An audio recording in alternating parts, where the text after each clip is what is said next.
কর্ণফুলী নদীর তীরে ঐতিহাসিক লালদিঘির ময়দানে ৮ দল আয়োজিত আজকের এই বিভাগীয় সমাবেশের সম্মানিত সভাপতি, সম্মানিত প্রধান অতিথি, মঞ্চে উপবিষ্ট ৮ দলের শীর্ষ নেতৃবৃন্দ, বিভাগীয় নেতৃবৃন্দ, আমার সামনে উপস্থিত মিডিয়ার ভাইরা এবং লক্ষ লক্ষ ইসলামী ও দেশপ্রেমিক কাফেলা, আমি সবাইকে জানাই আমার দল জাতীয় গণতান্ত্রিক পার্টি জাপার পক্ষ থেকে সংগ্রামী সালাম এবং শুভেচ্ছা।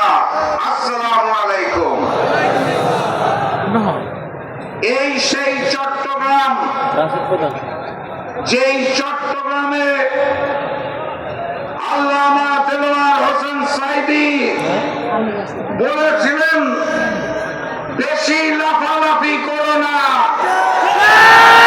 মামু ভাই দিল্লি যেয়ে পড়বা। কোরআনের পাখির কথা সত্য হয়েছে। শেখ হাসিনা বাংলাদেশ ছেড়ে তার মামু ভাই দিল্লি যেয়ে পড়েছে।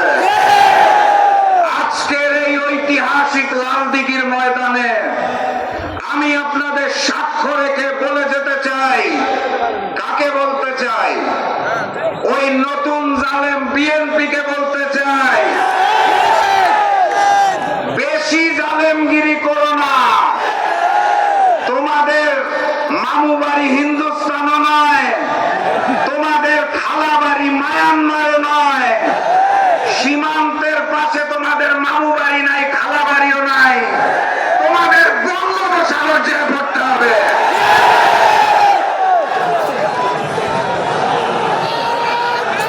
আপনারা জানেন, দেশনেত্রী বেগম খালেদা জিয়া এই মুহূর্তে অসুস্থ।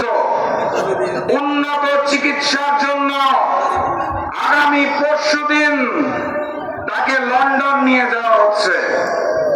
আমরা দেশনেত্রী বেগম খালেদা জিয়ার সুস্থতা কামনা করি এবং দোয়া করি।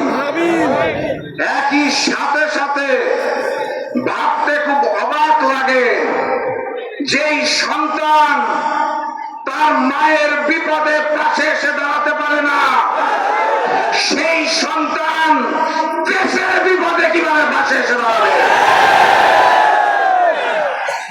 বীর চট্টলার ইতিহাস, সংগ্রামের ইতিহাস, বীর চট্টলার ইতিহাস, লড়াইয়ের ইতিহাস। আমি বিশ্বাস করি এই বীর চট্টলাবাসী আগামীতে বাংলাদেশে নতুন করে কোনো ফ্যাসিস্টকে আসতে দেবে না ইনশাআল্লাহ।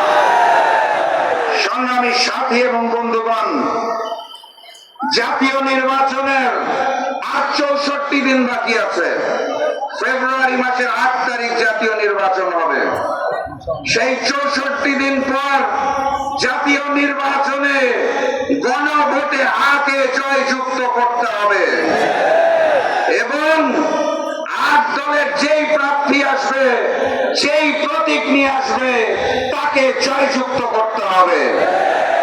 গণভোটে হা বলো, 8 দলের প্রতীকে সিল মারো। গণভোটে হা বলো, 8 দলের প্রতীকে সিল মারো। এই 64 দিন কাঁধে কাঁধ মিলিয়ে লড়াই করতে হবে। অনেক ষড়যন্ত্র আসবে, ভেঙে পড়লে চলবে না। এই চাকসুর নির্বাচনে ছাত্র শিবিরের ভূমিধস বিজয় দেখে ওরা বুঝে গিয়েছে ওরা জাতীয় নির্বাচনেও পরাজিত হবে, তাই তারা ষড়যন্ত্র শুরু করেছে। আমাদের ব্যানার পোস্টার ছিঁড়ে ফেলা হচ্ছে। আপনারা শান্ত থাকবেন।